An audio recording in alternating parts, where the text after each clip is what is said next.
Ketika benteng Yerusalem runtuh pada Juli 1909 dan pasukan salib menguasai kota, euforia kemenangan di kalangan Kristen Latin meluap. Mereka menganggap keberhasilan ini sebagai kehendak ilahi.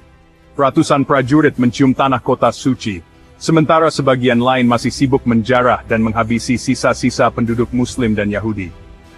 Yerusalem yang sebelumnya menjadi kota multikultural, berubah drastis menjadi kota eksklusif bagi Kristen Latin. Seluruh struktur kekuasaan diganti, masjid diubah menjadi gereja, sinagoga dihancurkan, dan komunitas Islam serta Yahudi dilarang tinggal di dalam tembok kota. Godfrey of Bouillon ditunjuk sebagai pemimpin tertinggi. Meski ia menolak gelar raja dengan alasan tak ingin memakai mahkota emas di tempat Kristus memakai mahkota duri, ia tetap menjalankan fungsi eksekutif tertinggi di kota sebagai Advocatus Sancti Sepulchri. Setelah kematian Godfrey setahun kemudian, adiknya, Baldwin I, diangkat sebagai Raja Yerusalem pertama. Di bawah pemerintahannya, kerajaan Yerusalem diperluas ke wilayah pesisir, termasuk Jaffa dan Askelon. Meski tidak semua wilayah berhasil ditaklukkan secara penuh. Pemerintahan Kristen Latin mulai membentuk struktur kerajaan feodal khas Eropa. Tanah-tanah dibagikan kepada bangsawan, dan muncul 4 negara salib utama, Kerajaan Yerusalem, County of Edessa, Principality of Antioch, dan County of Tripoli. Mereka membentuk blok kekuasaan baru di jantung wilayah Islam. Dalam praktik sosial, Kristen Timur seperti Ortodoks Yunani dan Armenia diberi ruang terbatas, tetapi tetap dianggap warga kelas 2. Umat Muslim diizinkan kembali secara terbatas beberapa tahun kemudian, tetapi hanya untuk berdagang dan tinggal di luar tembok kota. Tak ada masjid aktif di Yerusalem selama masa ini.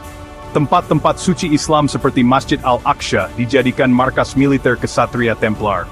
Dome of the Rock dijadikan gereja, dan kawasan Haram Al-Sharif dijadikan markas keagamaan dan militer.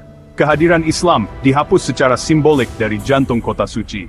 Namun, penguasaan Kristen atas Yerusalem tidak berarti stabil sepenuhnya. Wilayah Kristen Latin dikelilingi oleh dunia Islam yang perlahan bangkit dari keterkejutan. Para pemimpin Muslim lokal mulai melihat keberadaan negara-negara salib sebagai ancaman yang serius. Di Eropa, keberhasilan merebut Yerusalem dianggap sebagai mukjizat. Ribuan peziarah mulai berdatangan ke kota itu, menghidupkan ekonomi, tetapi juga memberi tekanan logistik dan keamanan pada kerajaan kecil yang belum mapan ini. Baldwin II menggantikan Baldwin dan melanjutkan kebijakan militeristik serta perluasan kekuasaan. Namun mulai muncul konflik internal di antara para bangsawan Latin, terutama dalam pembagian kekuasaan dan wilayah. Setelah Baldwin II, muncul pemerintahan ganda antara Melisende dan suaminya, Fulk dari Anjou. Masa ini relatif stabil secara internal, tetapi kekuatan Muslim mulai bangkit, terutama di bawah tokoh seperti Zengi di Mosul dan Aleppo. Pada 1944, Zengi berhasil merebut Edessa, negara salib pertama yang jatuh ke tangan Muslim. Ini menjadi peringatan bahwa ekspansi Kristen tidak bisa berlangsung tanpa perlawanan serius dari dunia Islam. Kejatuhan Edessa memicu Perang Salib Kedua, 1847-1949, namun ekspedisi ini gagal total. Raja-raja Eropa seperti Louis XVI dari Prancis dan Konrad I dari Jerman tidak mampu merebut kembali Edessa maupun mendekati Yerusalem. Ini menciptakan keraguan di Eropa akan kelanggengan negara salib. Sementara itu, dari Mesir muncul kekuatan baru. Dinasti Fatimiyah mulai melemah, dan muncul kekuatan militer Sunni yang dipimpin oleh Nuruddin Zengi, dan kemudian Salahuddin Al-Ayyubi, yang menjadi pemimpin Mesir setelah wafatnya Wazir Fatimiyah terakhir. Salahuddin berhasil menyatukan Mesir dan Suriah di bawah satu panji. Ia mulai melihat Yerusalem bukan hanya sebagai target politik, tetapi sebagai kewajiban agama untuk dibebaskan. Ia juga dikenal adil terhadap Kristen Timur dan kaum Yahudi, berbeda dengan brutalitas pasukan salib sebelumnya. Raja Baldwin IV dari Yerusalem memerintah dalam kondisi sakit lepra, namun tetap tegas. Ia mampu menahan laju Salahuddin dalam beberapa pertempuran. Namun setelah kematiannya, kekacauan suksesi memperlemah kerajaan. Raja Guy of Lusignan naik tahta melalui pernikahan dengan Sibylla, saudari Baldwin IV. Namun ia bukan pemimpin yang cakap. Di bawahnya, kerajaan terpecah antara faksi moderat dan faksi militan, seperti Reynald de Chatillon, yang provokatif. Reynald melanggar perjanjian damai dengan Salahuddin dengan menyerang kafilah haji Muslim, bahkan mengancam Mekkah.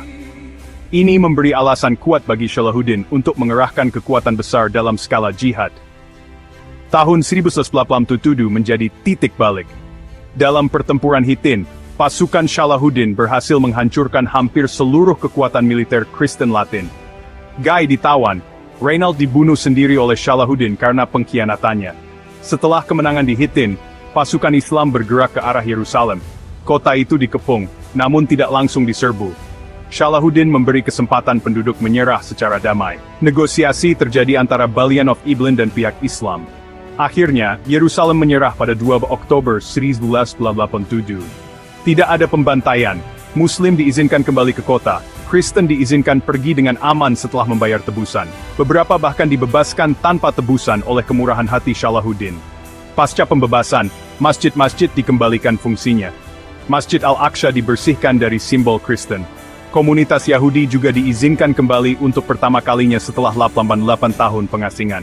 Salahuddin bahkan mengundang Yahudi dari Damaskus dan Kairo untuk kembali ke Yerusalem. Dengan jatuhnya Yerusalem, kekristenan Latin kehilangan pusat simbolisnya di timur. Ini memicu Perang Salib ketiga yang dipimpin oleh tokoh seperti Richard Sihati-Singa. Namun kota itu tetap berada dalam kekuasaan Islam hingga beberapa abad berikutnya. Selama 88 tahun penjajahan, Yerusalem berubah jadi kota yang tertutup, yang menolak perbedaan. Tapi setelah dibebaskan oleh Salahuddin, kota itu kembali ke peran aslinya, rumah buat 3 agama besar, meskipun tetap dalam kendali Islam. Sejarah ini ngajarin kita kalau kemenangan perang yang dirayain dengan pembantaian itu cuma bikin dendam. Sedangkan pembebasan yang diiringi keadilan itu bakal ninggalin jejak kehormatan.